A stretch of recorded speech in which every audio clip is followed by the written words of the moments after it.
आशा करते हैं कि आप लोग अच्छे होंगे और आप लोगों की Allahabad high court group D परीक्षा की तैयारी बेहतर चल रही होगी। तो चलिए क्लास को शुरू करते हैं। आज की इस वीडियो की पीडीएफ फाइल आप हमारे टेलीग्राम चैनल और व्हाट्सएप ग्रुप से प्राप्त कर सकते हैं। लिंक मैंने वीडियो के डिस्क्रिप्शन में दे दिया है। वीडियो के डिस्क्रिप्शन में जाइए, जल्दी से ज्वाइन कर लीजिए। अगर आपकी इच्छा हो तो ज्वाइन कीजिए, अगर इच्छा ना हो तो मत ज्वाइन कीजिए। तो आज के इस सेशन में पहला क्वेश्चन दिखेगा। पहला प्रश्न हमारा, हिंदी की मूल उत्पत्ति किससे हुई है? लौकिक संस्कृत, वैदिक संस्कृत, मागधी, शौरसेनी, अप्रभस। हिंदी की मूल उत्पत्ति किससे हुई है? सो गाइस, हिंदी की जो मूल उत्पत्ति है ना, शौरसेनी अप्रभस से हुई है। तो करेक्ट आंसर की अगर मैं बात करूं तो करेक्ट आंसर हो जाएगा ऑप्शन नंबर डी।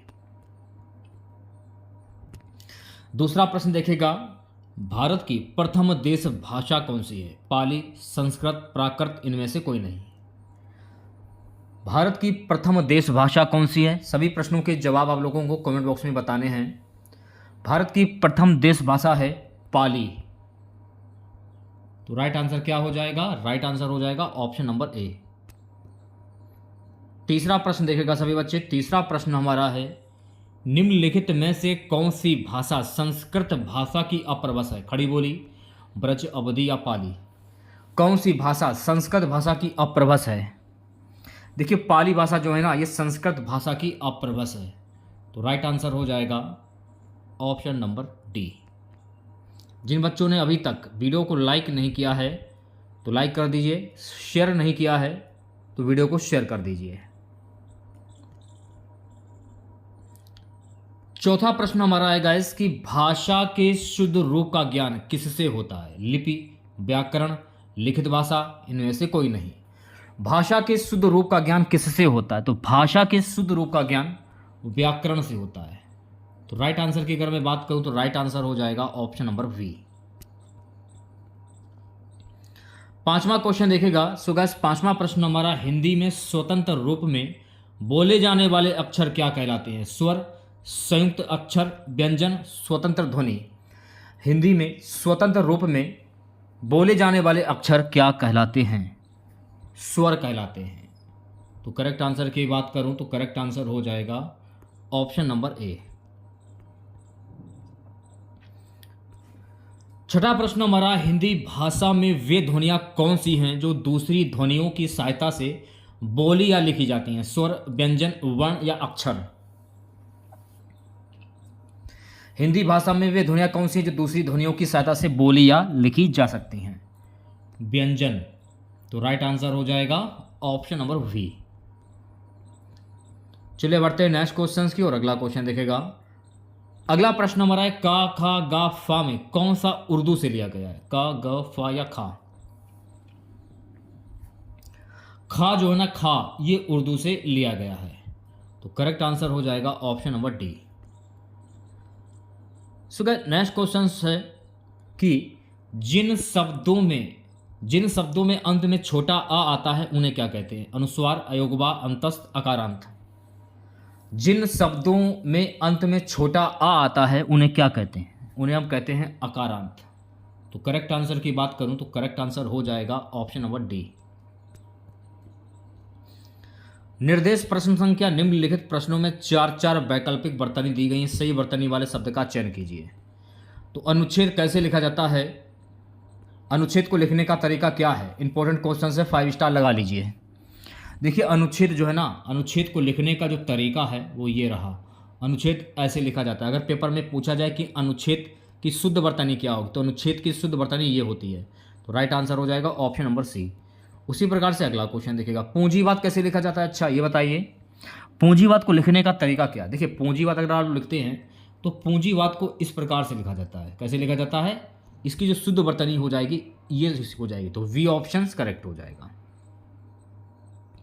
अंतर्निहित, जितने भी क्वेश्चंस करा रहा हूं सारे के सारे क्वेश्चन सिलेक्टेड क्वेश्चंस हैं, परीक्षा में बार बार पूछे जाते हैं। अंतर्निहित कैसे लिखा जाता है?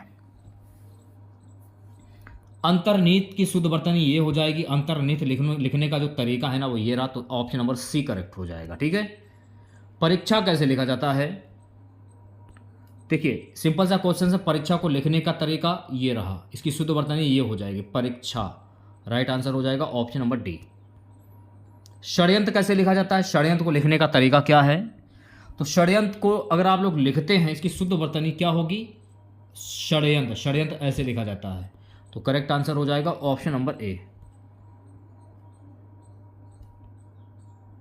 निर्देश प्रश्न संख्या 14 से 17। निम्नलिखित प्रत्येक प्रश्न में दिए गए शब्दों में प्रयुक्त संधि के प्रकार का चयन उसके नीचे दिए गए विकल्पों में से कीजिए। कवि स्वर में कौन सी संधि होगी? दीर्घ संधि, गुण संधि, व्यंजन संधि या स्वर संधि?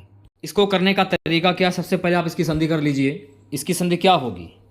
सो गाइस, इसकी संधि होती है कवि धन ईश्वर। इसकी संधि हो जाएगी कवि धन ईश्वर। ठीक है। अब इसको तो मान लिया जाएगा छोटी ई और इसको मान लिया जाएगा बड़ी ई। तो छोटी ई प्लस बड़ी ई मिलकर क्या बना? छोटी ई प्लस बड़ी ई मिलकर बना बड़ी ई। और नियम के अनुसार बड़ी ई किस में आता है? दीर्घ स्वर संधि में। तो कवि स्वर में हो जाएगी दीर्घ स्वर संधि। तो राइट आंसर क्या हो जाएगा? Option number A. संसार में प्रयुक्त संधि कौन सी होगी? स्वर संधि, विसर्ग संधि, व्यंजन संधि, इनमें से कोई नहीं। शत धन शार, इसकी संधि आपने कर ली। ता में हलंत लगा है, हलंत को देखकर आप पहचान सकते हैं कि इसमें व्यंजन संधि हो जाएगी। तो राइट आंसर क्या हो जाएगा? ऑप्शन नंबर सी, शतधन सार। तन्मय, तन्मय में प्रयुक्त संधि कौन सी? व्यंजन संधि, विसर्ग संधि, स्वर संधि, इनमें से कोई नहीं। तन्मय की संधि होती है तत् धन मय। इसमें भी ता में विसर्ग लगा है, तो जहां पर विसर्ग लगा होता है तो वहां पर व्यंजन संधि हो जाती है। तो राइट आंसर क्या हो जाएगा? ऑप्शन नंबर ए, व्यंजन संधि। इत्यादि, इत्यादि में कौन संधि होगी? यण संधि, दीर्घ संधि, विसर्ग संधि या गुण संधि? इसको करने का तरीका क्या है? सबसे पहले आप इसकी संधि कर लीजिए। इत्यादि की संधि होती है इति धन आदि। ये इसकी संधि हो जाएगी। ठीक है। संधि को करने के बाद इसको तो मान लगेगा छोटी ई, इसको आदि यानी कि बड़ा आ। तो छोटी ई प्लस बड़ा आ मिलकर क्या बना? या बन गया। और नियम के अनुसार या किस में आता है? या आता है यण स्वर संधि में। तो इत्यादि में यण स्वर संधि हो जाएगी। तो राइट आंसर क्या हो जाएगा? Option number A. ठीक है। चलिए बढ़ते हैं नेक्स्ट क्वेश्चन की और अगला क्वेश्चन देखेगा 18 से 24 निम्नलिखित प्रश्नों में सही विच्छेद का चयन कीजिए। जैसे कि इसमें यह पूछा जा रहा है कि पुनर्जन्म, पुनर्जन्म की संधि क्या होती है? तो पुनर्जन्म की संधि होती है पुनः धन जन्म। अगर आपसे ये पूछ लिया जाए कि पुनर्जन्म में प्रयुक्त संधि कौन सी हो जाएगी, तो यहाँ पर हो जाएगी विसर्ग संधि। तो ये भी आपको ध्यान में रखना है। पितृ ऋण, पितृ ऋण में प्रयुक्त संधि कौन सी होगी? सॉरी, इसकी संधि क्या होगी पितृ ऋण की? तो पितृ ऋण की संधि होती है पितृधन ऋण। तो राइट आंसर क्या हो जाएगा? ऑप्शन नंबर सी करेक्ट हो जाएगा। तो पितृ ऋण में कौन संधि हो जाएगी? दीर्घ स्वर संधि हो जाएगी। यह भी आपको ध्यान में रखना है। इत्यादि, इत्यादि में प्रयुक्त संधि कौन सी होगी? इति धन आदि, योगी योगी या फिर यो होगी। इत्यादि इंपॉर्टेंट क्वेश्चन से एक बार देख लीजिएगा आप लोग। तो इत्यादि में प्रयुक्त संधि क्या हो जाएगी? इति धन आदि। तो राइट आंसर की बात करूं तो राइट आंसर हो जाएगा ऑप्शन नंबर। तो ये क्वेश्चन मैं आपको करा चुका हूं। तो इत्यादि में प्रयुक्त संधि कौन सी हो जाएगी? यण स्वर संधि हो जाएगी। ठीक है। युधिष्ठिर, युधिष्ठिर की संधि क्या होती है? युध धन स्थिर, युध धन स्थिर, युध धन अस्थिर, इनमें से कोई नहीं। तो युधिष्ठिर की संधि क्या होगी? युध धन स्थिर। तो राइट आंसर की अगर मैं बात करूं तो राइट आंसर हो जाएगा ऑप्शन नंबर ए। एक क्वेश्चन मैं आपसे कर रहा हूं, उस क्वेश्चन का जवाब आपको कमेंट बॉक्स में बताना है। आपको यह बताना है युधिष्ठिर में प्रयुक्त संधि क्या होगी, संधि का नाम इसमें क्या होगा। ठीक है। जगदीश, जगदीश की संधि क्या होती? जगत धन ईश, जग धन ईश, जगत धन ईश, जग धन दीश। जगदीश, तो जगत धन ईश जो है ना, ये जगदीश की संधि हो जाएगी। तो राइट आंसर की बात करूं तो राइट आंसर क्या हो जाएगा? Option number A. अच्छा, अगर आपसे ये पूछ लिया जाए जगदीश में प्रयुक्त संधि कौन सी होगी, तो जगदीश में प्रयुक्त संधि हो जाएगी व्यंजन संधि। क्यों होगी? ता में हलंत आपको दिख रहा है, तो मैंने आपको अभी बताया कि ता में जब भी हलंत दिया जाए वहां पर व्यंजन संधि होता है। कनकटा, कनकटा में प्रयुक्त संधि कौन सी होगी? कनकटा की संधि क्या होती है? कनकटा की संधि होती है कान धन कटा। तो राइट आंसर क्या हो जाएगा? ऑप्शन नंबर वी करेक्ट हो जाएगा। चलिए बढ़ते हैं नेक्स्ट क्वेश्चंस की ओर। रामायण, रामायण की प्रयुक्त संधि क्या होती है? रामायण में कौन सी संधि होगी? रामायण की संधि क्या होती है? राम धन अयन। तो राइट आंसर की बात करूं तो राइट आंसर हो जाएगा ऑप्शन नंबर सी। अब जैसे कि इसको तो मान लिया जाएगा छोटा और इसको मान लिया जाएगा छोटा, तो छोटा प्लस छोटा क्या बना? बड़ा आ बन गया, और बड़ा किस में आता है? दीर्घ स्वर संधि में। तो रामायण में प्रयुक्त संधि कौन सी होगी? दीर्घ स्वर संधि हो जाएगी। तो ये भी आपको ध्यान में रखना है। सो गाइस, निर्देश प्रश्न संख्या 25 से 28 निम्नलिखित प्रत्येक शब्द के लिए उसके नीचे दिए गए विकल्पों में से उपयुक्त समास छांटिए। दशानन में प्रयुक्त समास क्या होगा? द्विगु समास, बहुप्रिय समास, कंदार समास या द्वंद्व समास। तो मैंने आपको क्या बताया था? पिछले काफ़ी सारे मैंने आपको वीडियो कराए हैं, चाहे वो आपके प्रैक्टिस सेट हो या मॉक टेस्ट हो या मॉडल पेपर हो, बहुत सारे मैंने आपको वीडियो कराए हैं। सभी मैंने आपको बताया कि जब किसी वाक्य में किसी प्रसिद्ध व्यक्ति या भगवान के नाम आ जाएं तो वहां पर होता है बहुप्रिय समास। तो दश आनन है जिनके, यानी कि रावण, तो रावण जो है ये एक प्रसिद्ध व्यक्ति है। तो राइट आंसर क्या हो जाएगा? ऑप्शन नंबर वी, यहां पर हो जाएगा बहुप्रिय समास।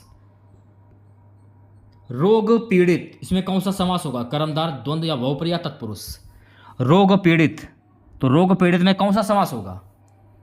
तो रोग अलग है, पीड़ित अलग है। रोग से पीड़ित ऐसे भी कर सकते हैं। रोग पीड़ित दोनों को मिलाकर क्या नया शब्द बना? रोग पीड़ित। तो इसमें हो जाएगा तत्पुरुष समास।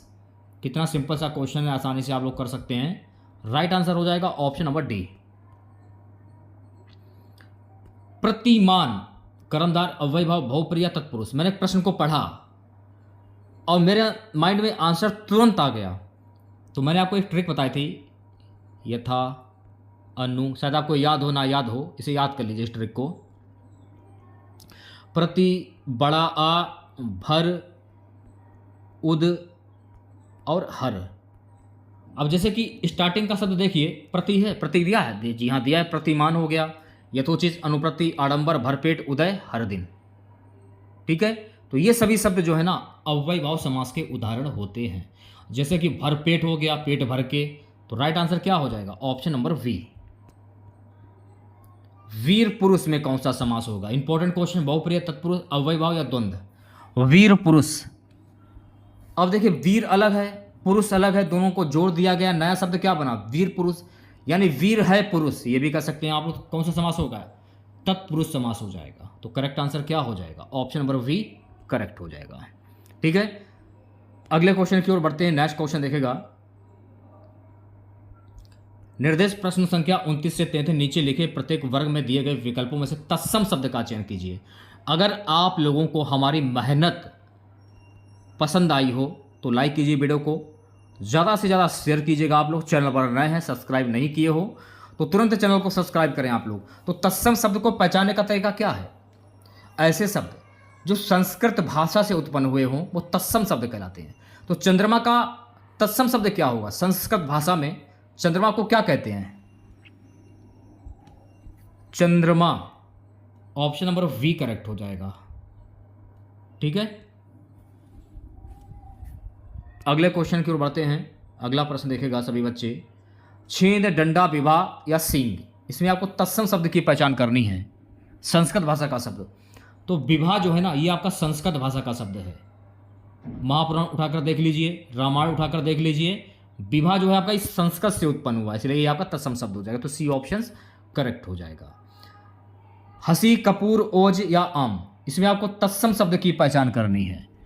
मैंने पढ़ा और आंसर मेरे माइंड में तुरंत आ गया। ओज जो है ना ये भी संस्कृत भाषा का शब्द है, तो ये भी आपका तत्सम शब्द हो जाएगा। तो सी ऑप्शन करेक्ट हो जाएगा। खेत, नहर, निर्मम, कुछ, इसमें संस्कृत भाषा का शब्द कौन सा होगा? निर्मम। निर्मम जो है ना ये संस्कृत भाषा का शब्द है। तो करेक्ट आंसर की बात करूं तो करेक्ट आंसर हो जाएगा ऑप्शन नंबर सी। ठीक है, सुमन, नाखून, कौवा, बहाव,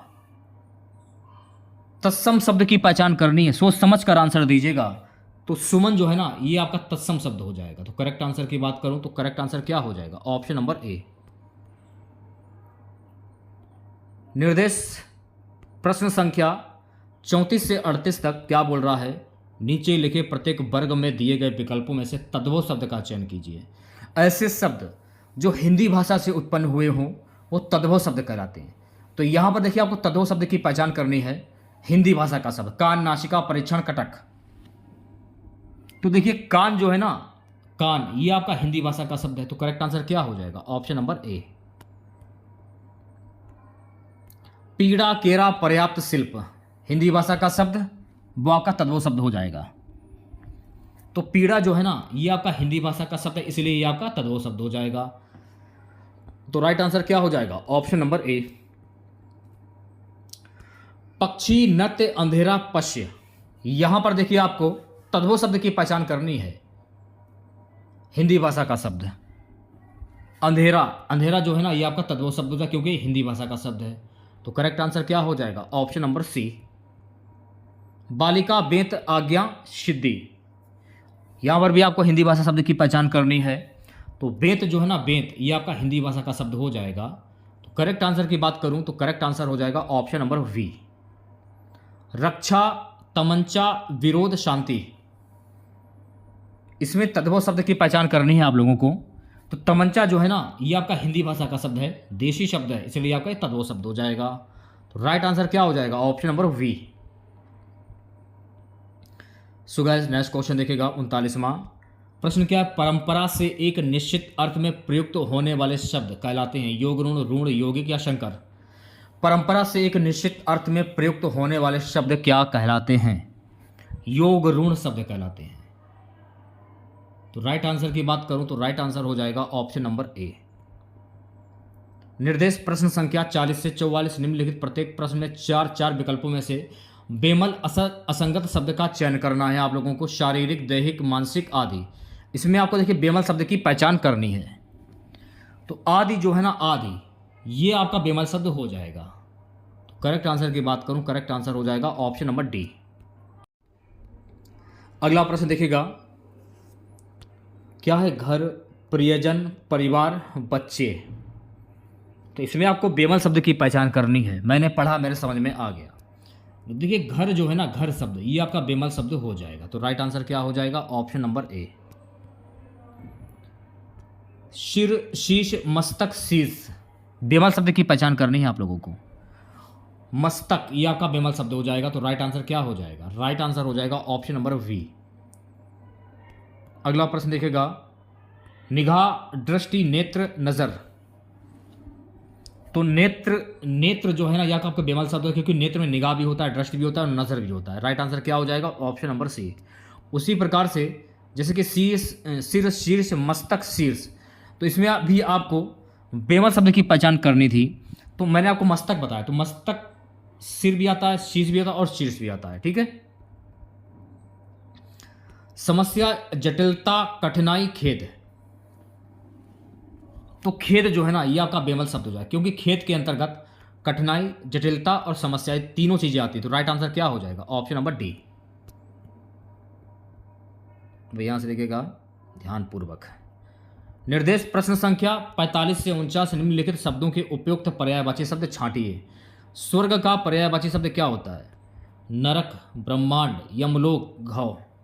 स्वर्ग का पर्यायवाची शब्द क्या होता है? तो स्वर्ग का पर्यायवाची शब्द होता है गाइस घौ। तो राइट आंसर की बात करूं तो राइट आंसर हो जाएगा ऑप्शन नंबर डी।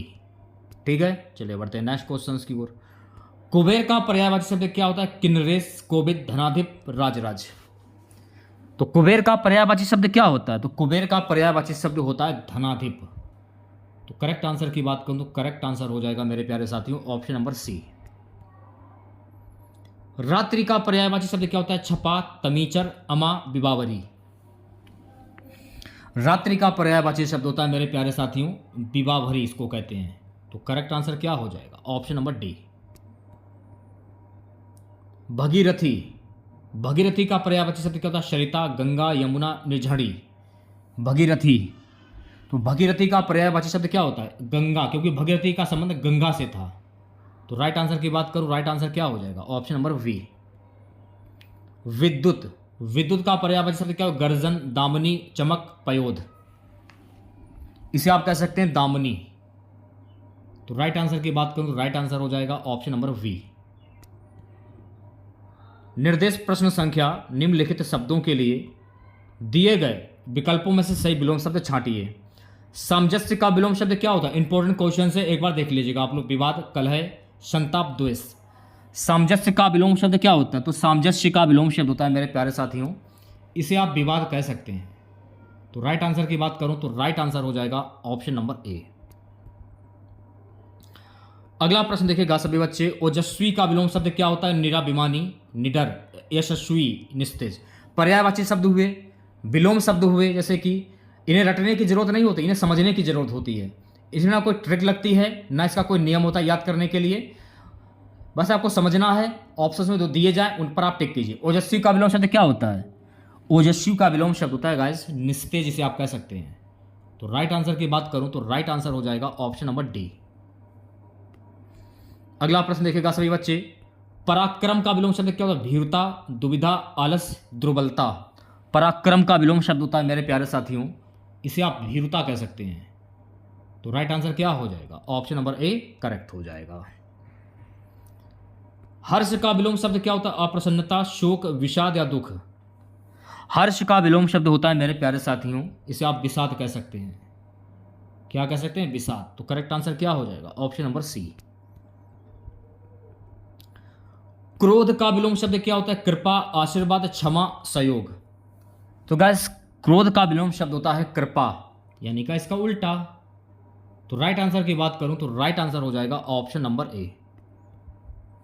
उत्तेजित का विलोम शब्द क्या होता है गाइस? कठोर, शांत, संदिग्ध या उद्वेलित। उत्तेजित का विलोम शब्द क्या होता है? तो उत्तेजित का विलोम शब्द होता है मेरे प्यारे साथियों शांत। तो करेक्ट आंसर की बात करूं तो करेक्ट आंसर हो जाएगा ऑप्शन नंबर वी। रंक का विलोम शब्द क्या होता है? बलवान, धनवान, किसान, मजदूर। रंक का विलोम शब्द क्या होता है? तो रंक का विलोम शब्द होता है मेरे प्यारे साथियों धनवान। शुद्ध आंसर क्या हो जाएगा? Option number B. अगला प्रश्न देखिएगा सभी बच्चे, निर्देश प्रश्न संख्या 57 से 63 निम्नलिखित वाक्यों के लिए दिए गए विकल्पों में से उचित पद छांटिए। प्रश्न क्या है? वह बालक जिसे गोद लिया गया हो उसको क्या कहते हैं? दत्तक, अंकित, औरस, रहतुआ। वह बालक जिसे गोद लिया गया हो, तो जो वह बालक जिसे गोद लिया गया हो उसको क्या कहते हैं? तो उसे हम कहते हैं दत्तक। तो राइट आंसर की बात करूं तो राइट आंसर हो जाएगा ऑप्शन नंबर ए। अगला प्रश्न क्या है? जिसको प्रसन्न करना कठिन हो उसको क्या कहते हैं? आशुतोष, दम्भी, दुराधार या क्रोधी। जिसको प्रसन्न करना कठिन हो उसको क्या कहते हैं? उसको हम कहते हैं दुराधार। तो राइट आंसर क्या हो जाएगा? राइट आंसर हो जाएगा ऑप्शन नंबर सी। पाप करने के बाद स्वयं दंड पाना, इसको क्या कहते हैं? प्रायश्चित, पश्चाताप, प्रताड़ना, इनमें से कोई नहीं। प्रायश्चित कहते हैं पाप करने के बाद स्वयं दंड पाना। तो राइट आंसर की बात करूं तो प्यारे बच्चों राइट आंसर हो जाएगा ऑप्शन नंबर ए। 60 क्वेश्चन हमारा, जिसका इलाज ना हो सके उसको क्या कहते हैं? असाध्य, दुसाध्य, क्लिष्ट, असोच्य। जिसका इलाज ना हो सके उसको हम कहते हैं असाध्य। तो करेक्ट आंसर की अगर मैं बात करूं प्यारे बच्चों, करेक्ट आंसर हो जाएगा ऑप्शन नंबर ए। बढ़ते हैं नेक्स्ट क्वेश्चन की ओर। जो धन को व्यर्थ व्यय करता उसको क्या कहते हैं? कृपण, मितव्ययी, अल्पव्ययी, अपव्ययी। जो धन को व्यर्थ व्यय करता हो उसको हम कहते हैं अपव्ययी। तो राइट आंसर की बात करूं तो प्यारे बच्चों राइट आंसर हो जाएगा ऑप्शन नंबर डी। ठीक है, अगला प्रश्न देखिएगा। 62 क्वेश्चन हमारा, जो काम ना करना चाहे उसको क्या कहते हैं? आलसी, निकम्मा, अर्कमय या दुष्कर। जो काम ना करना चाहे, तो जो काम ना करना चाहे उसको हम कहते हैं अर्कमक्य। तो करेक्ट आंसर की बात करूं तो प्यारे बच्चों करेक्ट आंसर हो जाएगा ऑप्शन नंबर सी। 63 क्वेश्चन हमारा, जिसे ना देख सकें, ना सुन सकें और ना छू सकें उसको क्या कहते हैं? निराकार, निर्गुण, अदृश्य, अगोचर। जिसे ना देख सकें, ना सुन सकें और ना छू सकें उसको क्या कहते हैं? तो प्यारे बच्चों उसको हम कहते हैं अगोचर। तो राइट आंसर की बात करूं तो प्यारे बच्चों राइट आंसर हो जाएगा ऑप्शन नंबर डी। ठीक है, चलिए बढ़ते हैं नेक्स्ट क्वेश्चन की ओर। अगला क्वेश्चन देखिएगा। निर्देश प्रश्न संख्या 64 से 69 निम्नलिखित प्रत्येक वाक्य के लिए उसके नीचे दिए गए विकल्पों में से उसके प्रकार को चिन्हित कीजिए। मजदूर मेहनत करता है, ध्यानपूर्वक देखिएगा क्वेश्चन क्या पूछ रहा है। मजदूर मेहनत करता है किंतु उसके लाभ से वंचित रहता है। तो इसमें कौन सा वाक्य होगा? सरल वाक्य, मिश्र वाक्य, संयुक्त वाक्य, इनमें से कोई नहीं। मजदूर मेहनत करता है किंतु उसके लाभ से वंचित रहता है। तो इसमें कौन सा वाक्य हो जाएगा? इसमें हो जाएगा संयुक्त वाक्य। तो करेक्ट आंसर की बात करूं तो करेक्ट आंसर हो जाएगा ऑप्शन नंबर सी। ठीक है, अगला प्रश्न देखेगा सभी बच्चे। जिधर धुआं दिखाई दिया सब लोग उधर ही दौड़ पड़े। इसमें कौन सा वाक्य होगा? सरल वाक्य, संयुक्त वाक्य, मिश्र वाक्य, इनमें से कोई नहीं। जिधर धुआं दिखाई दिया सब लोग उधर ही दौड़ पड़े। कितने लोग दौड़ पड़े कोई कंफर्म नहीं है। तो इसमें मिश्रित लोग हैं, हिंदू भी हो सकता है, मुसलमान भी हैं, क्रिश्चियन भी है, ईसाई भी है, सिख भी है। तो मिश्र वाक्य इसमें हो जाएगा। तो राइट आंसर की बात करूं तो राइट आंसर क्या हो जाएगा? Option number C. अगला क्वेश्चन क्या है? मैंने कहा कुछ और उसने सुना कुछ और। इसमें कौन सा वाक्य होगा? सरल वाक्य, संयुक्त वाक्य, मिश्र वाक्य, इनमें से कोई नहीं। मैंने कहा कुछ और उसने सुना कुछ और, इसमें कौन सा वाक्य होगा? तो इसमें हो जाएगा गाइस मिश्र वाक्य। तो राइट आंसर हो जाएगा ऑप्शन नंबर सी। अगला प्रश्न देखेगा सभी बच्चे। प्रश्न क्या? व्यवहार में वह बिल्कुल वैसा ही जैसे उसके पिताजी। इसमें कौन सा वाक्य होगा? सरल वाक्य, संयुक्त वाक्य, मिश्र वाक्य, इनमें से कोई नहीं। तो गाइस इसमें हो जाएगा मिश्र वाक्य। इसमें भी आपका मिश्र वाक्य जाएगा। तो राइट आंसर क्या हो जाएगा? राइट आंसर हो जाएगा ऑप्शन नंबर सी। अगला प्रश्न हमारा है सत्संग करो सदाचारी बनो। सत्संग करो सदाचारी बनो कौन सा वाक्य होगा? इच्छावाचक, आज्ञावाचक, विधिवाचक, संकेतवाचक। सत्संग करो सदाचारी बनो, इसमें कौन सा वाक्य होगा? विधिवाचक वाक्य। तो राइट आंसर क्या हो जाएगा? राइट आंसर हो जाएगा ऑप्शन नंबर सी, क्योंकि विधि के साथ आप कर रहे हो सत्संग और सदाचारी भी बन रहे हैं आप। अगला प्रश्न देखेगा। प्रथम आने की कौन कहे उसमें परीक्षा पास भी नहीं की जाती। इसमें कौन सा वाच्य? कर्तवाच्य, कर्मवाच्य, भाववाच्य या संयुक्त वाक्य? प्रथम आने की बात कहे उसमें परीक्षा भी पास नहीं की जाती है। तो इसमें कौन सा वाक्य हो जाएगा? इसमें हो जाएगा संयुक्त वाच्य। तो राइट आंसर की बात करूं तो प्यारे बच्चों राइट आंसर हो जाएगा ऑप्शन नंबर डी। निर्देश प्रश्न संख्या 70 से 74 निम्नलिखित प्रत्येक वर्ग में दिए गए 4 विकल्पों में से शुद्ध वाक्य का चयन कीजिए। अब यहां पर आपको देखिए शुद्ध वाक्य की पहचान करनी है, सोच समझ कर आंसर दीजिएगा सभी बच्चे। वह दंड देने योग्य है, वह दंड के योग्य है, वह दंड लेने योग्य है, वह दंड पाने योग्य है। तो यहां पर आपको शुद्ध वाक्य की पहचान करनी, तो वह दंड के योग्य है, यह आपका शुद्ध वाक्य हो जाएगा। तो राइट आंसर की बात करूं तो प्यारे बच्चों राइट आंसर आपका जाएगा बी वाले ऑप्शंस पर। भारत में अनेकों जातियां हैं, भारत में जातियां हैं, भारत में अनेकों जाति हैं, भारत में अनेक जाति हैं। तो सही आंसर किस पर जाएगा? तो सही आंसर जाएगा भारत में अनेक जातियां हैं। तो राइट आंसर बी वाले ऑप्शन पे जा रहा है। तो वी ऑप्शन जो है आपका बिल्कुल सही हो जाएगा। अगला प्रश्न देखेगा। इसमें भी आपको देखिए शुद्ध वाक्य की पहचान करनी है। फल बच्चे को काट कर खिलाओ, ये तो गलत हो जाएगा बिल्कुल। बच्चे को काट, ये भी गलत हो जाएगा। बच्चे को फल काट कर खिलाओ, ये बिल्कुल आपका राइट हो जाएगा। तो राइट के हिसाब से आंसर आपका जाएगा सी ऑप्शंस पर।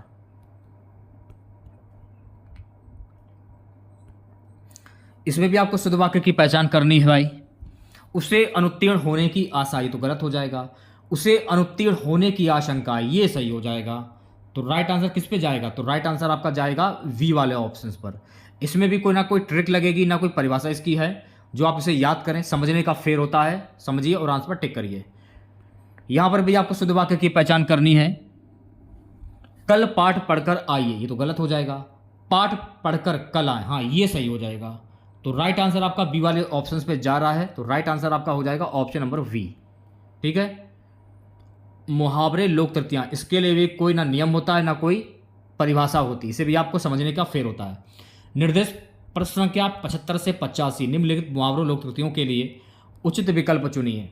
अंगूठा दिखाना, अंगूठा दिखाना का मुहावरा क्या होता है? देने से इनकार करना, अपमान करना, हंसी उड़ाना, धोखा देना। अंगूठा दिखाना, तो अंगूठा दिखाना का मुहावरा क्या होता है? इसे आप कह सकते हैं देने से इनकार करना। तो राइट आंसर की अगर मैं बात करूं तो प्यारे बच्चों राइट आंसर आपका जाएगा ए ऑप्शंस पर। ठीक है। अंगूठा दिखाना कि मैं आपको कुछ नहीं दूंगा, यानी कि देने से इनकार करना। अंधे के हाथ बटेर लगना, इसका मुहावरा क्या होगा? अंधा भी लक्ष्य प्राप्त कर सकता है, अचानक कोई लाभ होना, बिना परिश्रम के सफलता मिल जाना, भाग्य से कोई वस्तु मिल जाना। अंधे के हाथ बटेर लगना, इसका मुहावरा क्या होता है? भाग्य से कोई वस्तु मिल जाना। तो इस प्रश्न का करेक्ट आंसर आपका हो जाएगा डी वाले ऑप्शंस पर, ठीक है।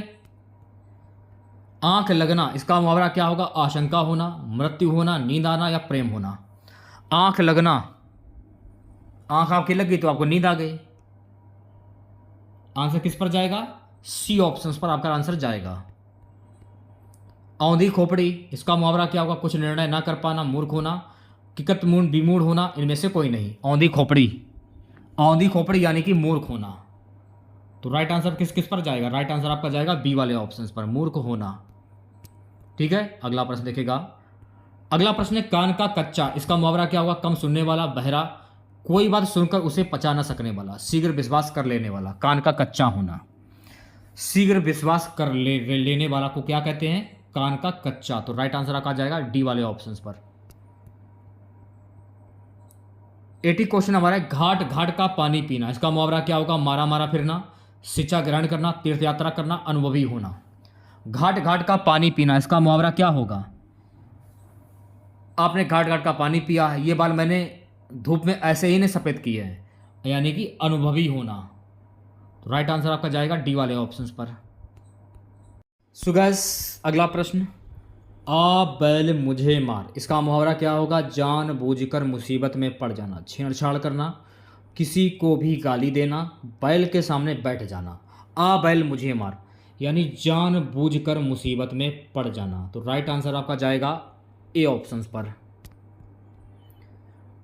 ढांक के वही 3 पात होना, इसका मुहावरा क्या होगा? यत्न पूर्वक रखना, सदा एक सा, ऊट पटांग काम करना, अनुरूप बनना।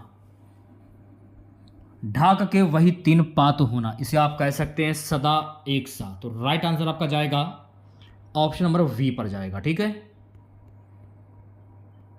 अगला प्रश्न क्या है? 99 के फेर में पड़ना, धन कमाने में लगा रहना, मूर्खता के कार्य पर बैठना, किसी चक्कर में पड़ जाना, परिवार के झंझटों में फंसे रहना। तो 99 के फेर में पड़ना, इसका मुहावरा क्या होता है? धन कमाने में लगा रहना। तो राइट आंसर आपका जाएगा ए ऑप्शंस पर। अगला प्रश्न आपकी स्क्रीन पर ये रहा, हथेली पर सरसों नहीं जमती, इसका मुहावरा क्या होगा? सरसों के लिए जमीन चाहिए, हथेली नहीं। काम के लिए समय चाहिए, जब चाहो तब काम नहीं हो सकता। सफलता समय पर आती है, हर काम में मनमानी नहीं चल सकती। तो आंसर आपका जाएगा काम के लिए समय चाहिए, जब चाहो तब काम नहीं हो सकता। तो राइट आंसर आपका जाएगा ऑप्शन नंबर वी पर। अगला प्रश्न आपकी स्क्रीन पर, हींग लगे ना फिटकरी, रंग भी चोखा होए, बिना मेहनत फल पाना, मुफ्त में काम करने की इच्छा करना, साधारण मेहनत से काम अच्छा कर लेना, इनमें से कोई नहीं। हींग लगे ना फिटकरी, रंग भी चोखा होए, इसका मुहावरा हो जाएगा आपका बिना मेहनत फल पाना। तो राइट आंसर आपका जाएगा ए ऑप्शंस पर, ठीक है। निम्नलिखित में से किसे रसराज कहा जाता है? श्रृंगार, वीर, शांत या भीतस्य। लास्ट क्वेश्चन आपका रहेगा, रसराज किसे कहा जाता है? तो रसराज जो है ना गाइस, ये कहा जाता है श्रृंगार रस को। तो करेक्ट आंसर आपका जाएगा ए ऑप्शंस पर, ठीक है।